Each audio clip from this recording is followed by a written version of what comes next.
Entonces, vamos a empezar ahora por la parte más baja, digamos, de la escala, que son los protozoarios. ¿Ya?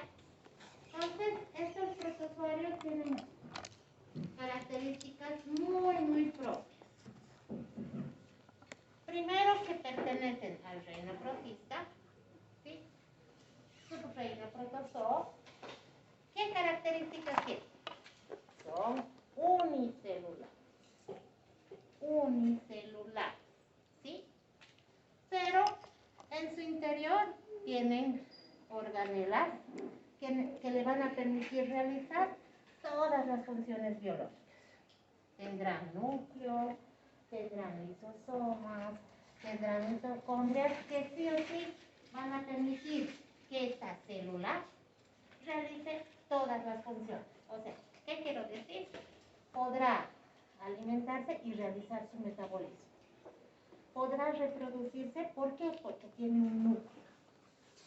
¿Sí?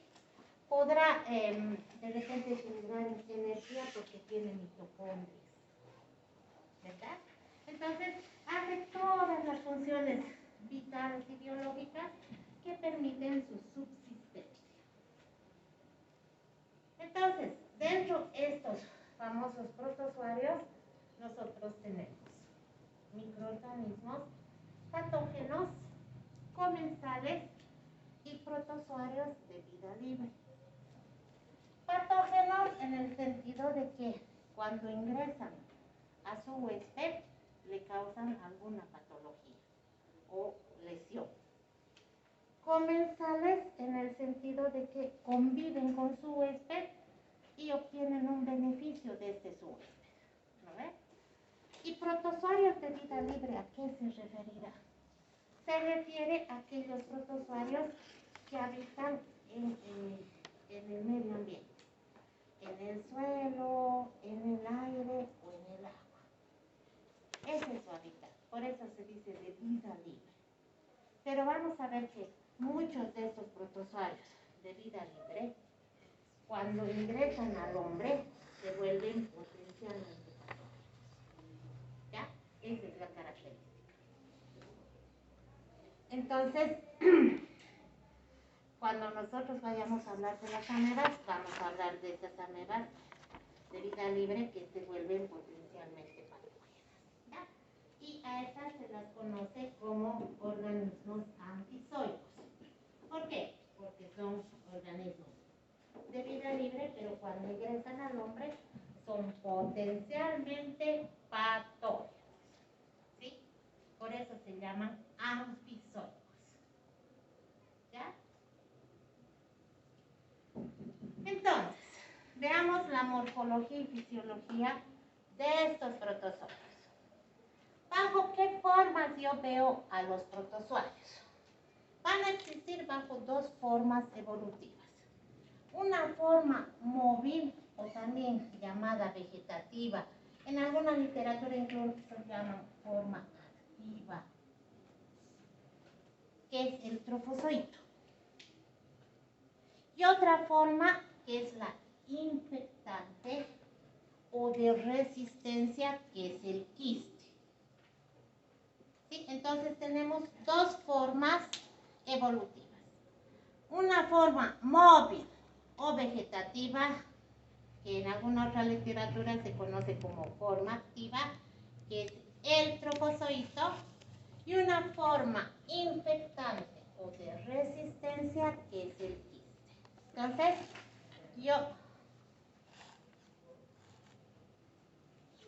muy tarde están llegando, chicos. Solo tienen 10 minutos para ingresar.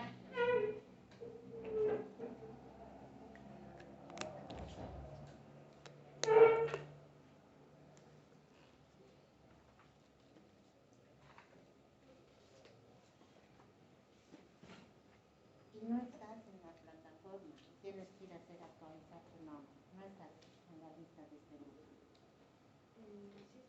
No estás. En plataforma no estás. Ayer he pasado la lista, no estás. Tienes que ir a hacer actualizar. Ay, disculpen, ¿ves? Ese es el problema cuando llegan tarde. Ya. Entonces, la forma móvil o vegetativa, llamada trofozoito, y la forma infectante o de resistencia, que es el quiste. Entonces, de hoy en adelante, ya no voy a decir mucho forma móvil o vegetativa, sino yo voy a decir trofozoito. Y solo voy a decir quiste, y de hecho me voy a referir a la forma infectante.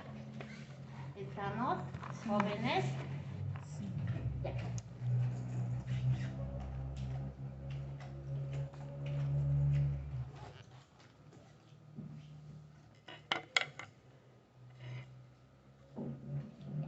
Ahora vamos a describir un poquito estas formas que hemos dicho.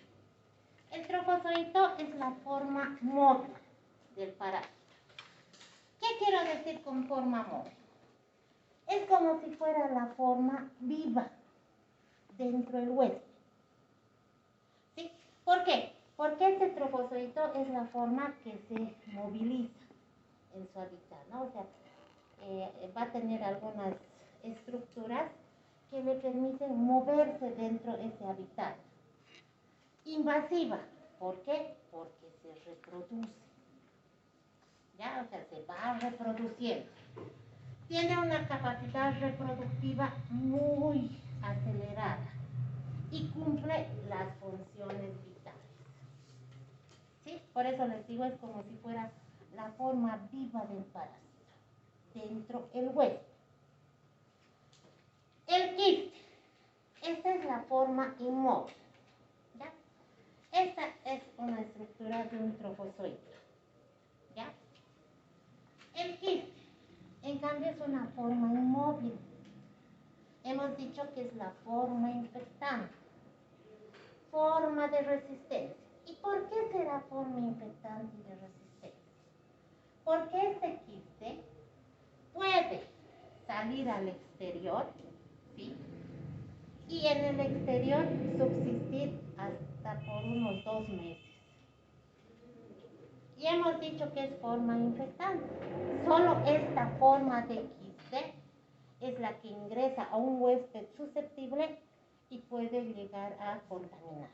No así el trofozoito. Eso está comprendido, jóvenes. Porque si yo por algún accidente me contaminara con trofozoitos, no genero nada. O sea, no se genera en mí ninguna patología. ¿Sí? ¿Por qué? Porque no me estoy contaminando con la forma infectante del parásito. ¿Eso está comprendido, jóvenes? ¿O no?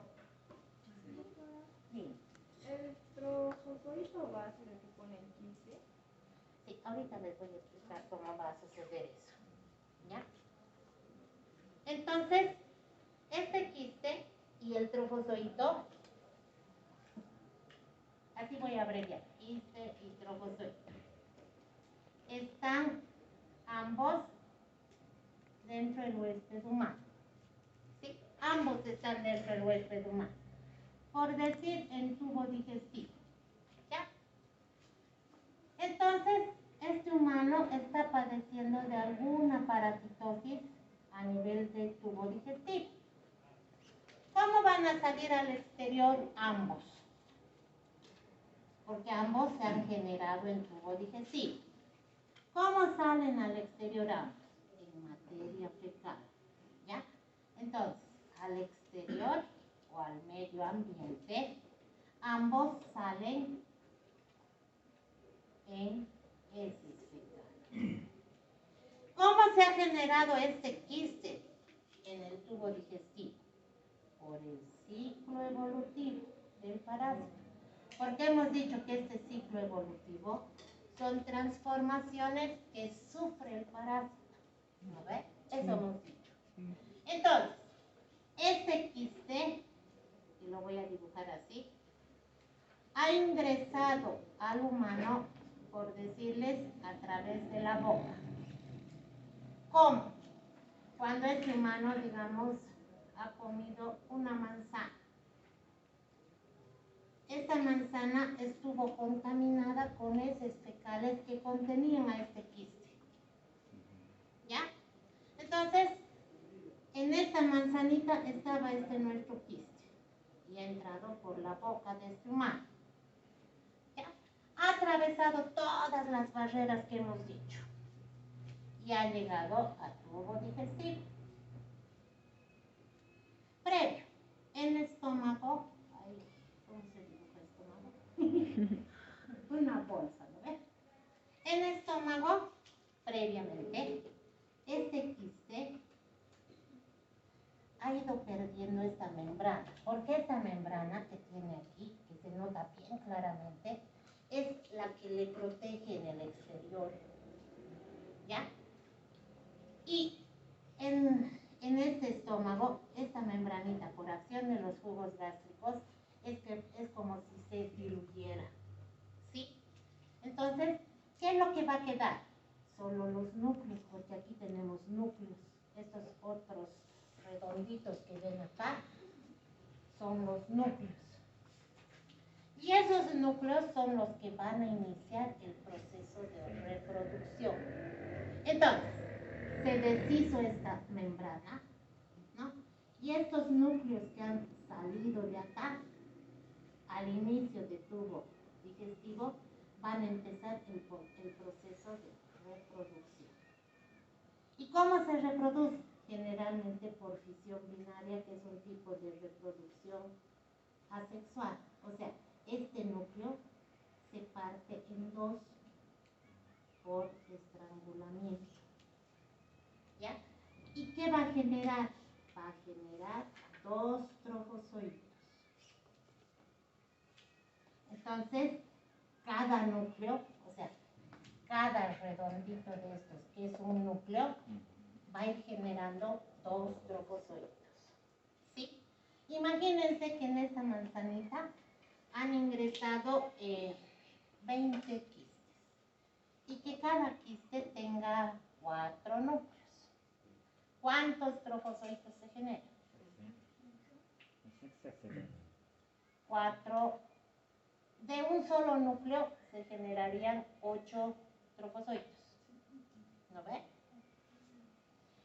Hay que hacer los cálculos, ¿no? Imagínense. Entonces, estos trofozoitos que se han generado de ese proceso de reproducción tienen que ir a su hábitat. ¿Ya? Que podrá ser, dependiendo del parásito, de repente intestino delgado o de repente intestino grueso. Eso ya vamos a ver de acuerdo al parásito. Pero es así como ocurre. Entonces, este trofozoito dentro del tubo digestivo va a seguir reproduciéndose.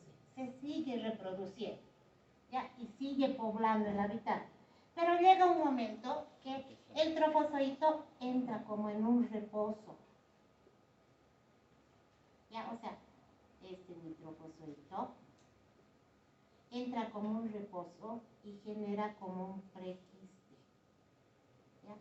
Y ya empieza a volverse una estructura inmóvil. Y luego va a generar el quiste. Entonces, el trofozoito es el que genera el quiste, pero en tubo digestivo. Y el quiste será el que genera el trofozoito, pero cuando ingresa ya como forma infectada. ¿Me han entendido eso, jóvenes? ¿Está entendido eso? A maçã está como quiste, depois ele produzido ao organismo, se gera trofozoito. O trofozoito se multiplica, depois de prequiste. Y entra en reposo y en el mismo tubo digestivo se vuelve quiste. Y estos ambos pueden salir en heces fecales y quedar en el suelo. ¿Quién sobrevive? Solo quiste. El trofozoito muere. El trofozoito en el suelo solo vive 2 horitas. Luego se muere. ¿Ya? Entonces, el único que sobrevive, por eso se dice forma de resistencia, porque puede vivir 2 meses en suelo y seguir siendo infectante. ¿Sí? Entonces, este quiste que esté en el suelo, así, van a disculpar, ya digamos, estas son las heces, y aquí tengo al quiste. Vive 2 meses en suelo. ¿Sí? ¿Estamos, chicos? Pero así 2 meses continúa siendo infectante y puede infectar nuestro huésped susceptible. ¿Sí? Está entendido, ¿verdad? Todo se ha generado, no se olviden. Eso también tienen que pensar. Trofozoito y quiste se ha generado en el huésped, en su intestino. ¿Verdad? Nada se ha generado en el suelo. Nada. Nada. ¿Verdad? Nada. Cuidado, estén pensando que en el suelo ha ocurrido algún cambio. No. Nada. Ya. Entonces, seguiremos explicando. El trofozoito es la estructura unicelular, posee una membrana citoplasmática que le sirve como barrera o límite con el medio externo, ¿no? Pero esto ya dentro del hábitat, ¿no? Esta membrana citoplasmática protege y permite el intercambio de sustancias con su medio externo.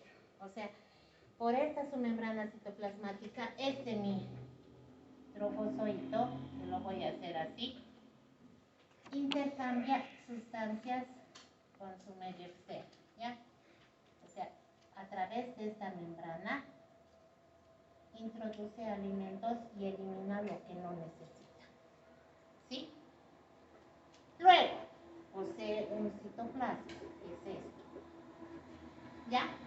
Este citoplasma tiene un endoplasma, que es la parte más interna, y tiene un ectoplasma, que es la parte más externa. En el endoplasma yo veo a las organelas, núcleos, mitocondrias, lisosomas. En cambio, el ectoplasma, que es la parte más externa, es de donde salen las organelas, que son los órganos que les sirven como órganos de locomoción. Por ejemplo, un pseudópodo. ¿Ya? Entonces, el pseudópodo es como una especie de pie que le permite a mi parásito movilizarse. ¿Ya? Pero ese es el ectoplasma. ¿Ya? Luego, como les dije, dentro de este endoplasma tenemos organelas. Tendremos mitocondrias, lisosomas y núcleos. El núcleo por lo general es único. Estoy hablando en el trofozoito, no se olvide. El núcleo por lo general es único y es excéntrico. ¿Ya? Dentro de este núcleo tengo mi nucleolo, o también llamado cariosoma. ¿Sí? ¿Cómo es la reproducción? Por lo general de estos protozoarios, ya les había dicho. Por lo general, en la mayoría de los casos, es asexual. En pocos vamos a ver sexual, ¿ya? Pero la mayor parte es asexual. No se olvide, la forma de trofozoito es la forma invasiva del parásito, ¿ya? Es la forma que invade el hábitat. Es el que coloniza, digamos así, la mucosa o submucosa del intestino y es el que genera las lesiones. ¿Ya? No así el quiste. ¿Sí? ¿Está entendido eso, jóvenes?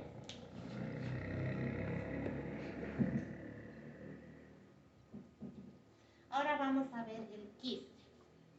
El quiste hemos dicho que es la estructura que se considera la forma infectante o la forma de resistencia. ¿Qué le caracteriza al quiste? Una membrana gruesa, ¿verdad? ¿Por qué tiene que tener esta membrana gruesa? Porque cuando ese quiste salga al exterior, tiene que sobrevivir mucho tiempo. Y esta membrana es la que le va a proteger de agresiones del medio externo, ¿verdad? Entonces, por eso tiene una membrana muy, muy gruesa. ¿Sí? Va a poseer un citoplasma, ¿ya? Donde nosotros veremos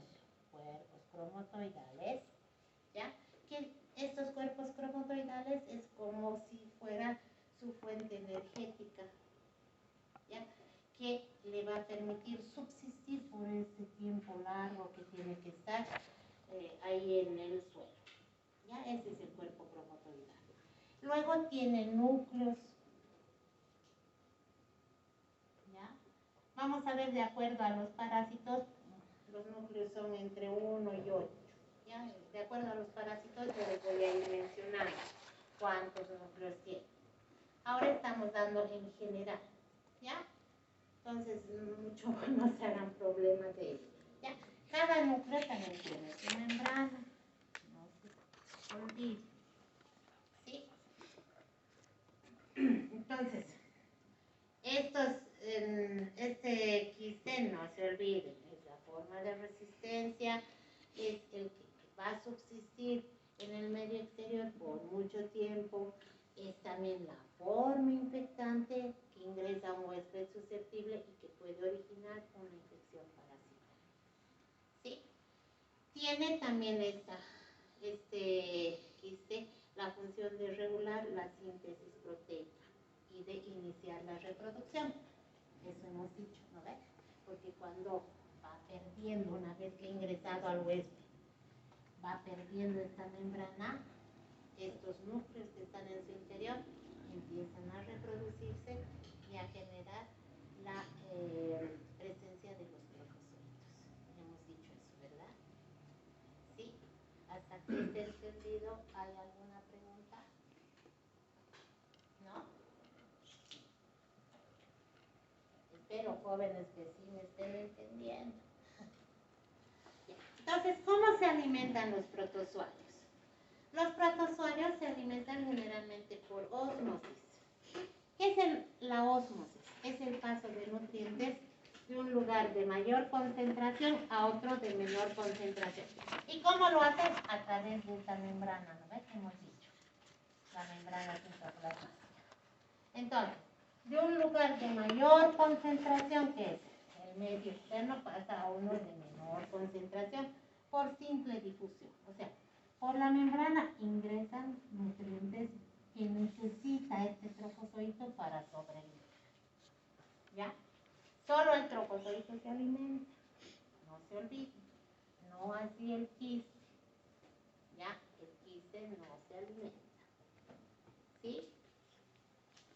También se alimentan por fagocitosis. Esta generalmente es la forma más utilizada para alimentarse. ¿Ya? Los protozoarios utilizan más la fagocitosis como forma de alimentación. ¿Y cómo lo hacen? A través de englobar los alimentos por las organelas de locomoción. Por ejemplo, a través de este pseudópodo que tiene, puede ir englobando ciertos alimentos e introduciendo por su membrana. ¿No? O sea, es como si abrazara e introdujera. ¿Sí? O por los cilios, ¿no? Porque vamos a ver que hay otro tipo de protozoarios que tienen cilios que son como látigos, ¿no? Entonces con ellos igual atraen e introducen. ¿Ya?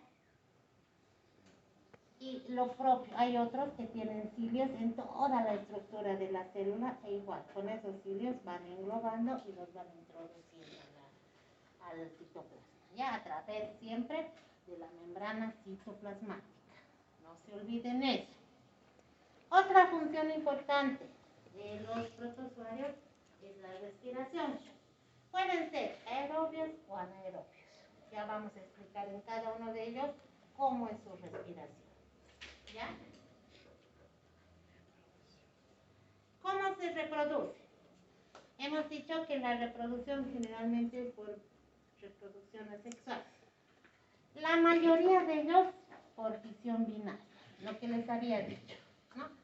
O sea, de un núcleo va a generarse dos células hijas, pero con las mismas características de la célula madre. ¿Lo ven? Porque es lo mismo. Porque esta célula madre se ha estrangulado en la mitad, aquí, y ha generado estas dos células hijas, con las mismas características. ¿Sí? Pero también puede haber una fisión múltiple, ¿no? O sea, es como una gemación aquí. O sea, de esta mi célula se generan como células hijas. Ya, enseguida les voy a mostrar. Es lo más simple, ¿ya? Pero en algunos protozoarios, más que todo del grupo apicomplexa, vamos a hablar que se reproducen por la reproducción sexual también, pero por medio de la singamia y la conjugación, ¿sí? Entonces, generalmente en la singamia lo que hacen es intercambiar material genético, ¿ya? Como un conjunto, ¿sí? Y cuando ocurre esto, las células van a tener una parte de información genética de la célula madre y otra parte de la célula padre, ¿no ve? Entonces ya es una célula hija con partes diferentes de ambos progenitores, ¿sí? En el grupo apicomplexa vamos a tener una reproducción asexual mediante la merogomia, una reproducción sexual mediante la formación de gametos. Eso yo les voy a explicar cuando avancemos este grupo, ¿ya? No los quiero confundir mucho porque después hay mucha confusión y empiezan a pensar de que todo se reproduce mediante la merogomia. No. Cuando avancemos parásito por parásito, yo les voy a explicar. Se reproducen de esta forma para que vayan grabando mejor, ¿ya? Entonces no los voy a complicar mucho. Solo aquí una excepción. Balantidium coli es un ciliado, ¿ya? Y Balantidium coli es el único protozoario que se reproduce primero por vía sexual y luego continúa con la reproducción asexual. Es una excepción, ¿ya? Pero es un protozoario que está a nivel intestinal. Pero es una excepción que se reproduzca primero por la vía sexual y luego continúe por la vía asexual. Y la excepción es que solo genera una célula hija. Una célula hija, ¿ya? Entonces, esa es la excepción acá. Lo que decíamos. Ahí está más claro. Esta es la fisión binaria. Hemos dicho que una célula madre, por estrangulamiento, genera dos células hijas, ¿no? Eso hemos dicho. Y esas células hijas tienen las mismas características de la célula madre, ¿sí? O sea, es como su clon, ¿no ves? En otra palabra. La fisión múltiple es como una esporulación, ¿no ves? En otras palabras, eso es la fisión múltiple, ¿no? Como si de esta célula se formara una esporita. Y esa espora genera como otras esporas, ¿ya? Entonces, eso es, ¿ya? Ahora, en la conjugación, ¿qué ocurre? En la conjugación tenemos dos células, ¿no? Una célula, digamos, madre, que se une, ¿no? Es como si se unieran dentro suyo. Y intercambian material genético, ¿sí? Y estas, al intercambiar el material genético, luego se separan y cuando se generan las células hijas, tienen material genético de cada una de ellas, en partes iguales, ¿sí? ¿Eso está entendido, jóvenes? Conjugação aí, doutora. Pode repetir a conjugação, por favor. En la conjugación, ¿qué es lo que pasa? Tenemos a las células, digamos así, madre y padre, les voy a llamar así, ¿ya? Entonces, en esta, ¿qué es lo que va a ocurrir? Es como si ambas células se unieran en una sola, ¿no ven? Intercambian material genético, ¿sí? Y luego se separan. Y de eso se va a generar una célula hija que va a tener Parte partes iguales de ambos. ¿Sí? ¿Está bien eso? En cambio, en la singamia ocurre de manera diferente. Tenemos dos células, padre y madre. Ambas donan el material genético y generan la célula hija. Pero por donación del material genético. ¿Ya? En cambio, aquí es como si se englobaran en uno solo. Y ahí intercambian. ¿Ya? ¿Cómo se llama esta otra, doctora? ¿Cómo se llama? Singamia, la singamia. Singamia. Sí.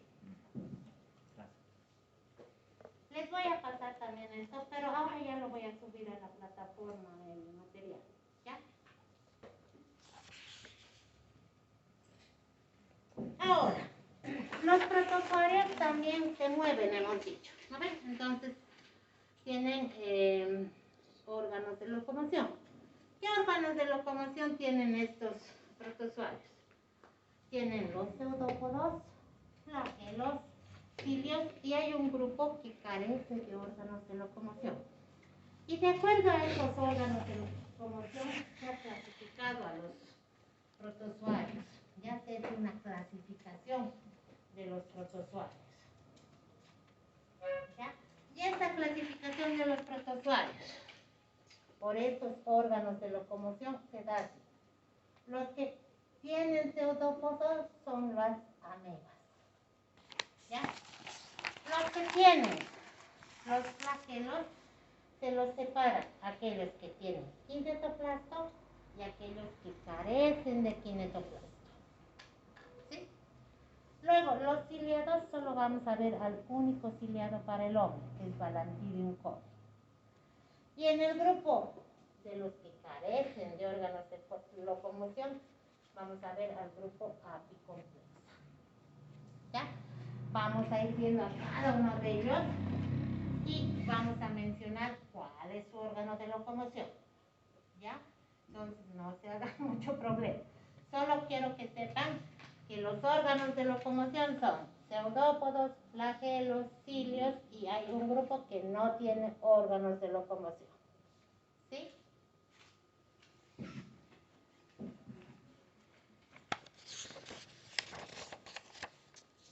Bueno, este es un ejemplo de cómo se hace la clasificación de los protozoarios.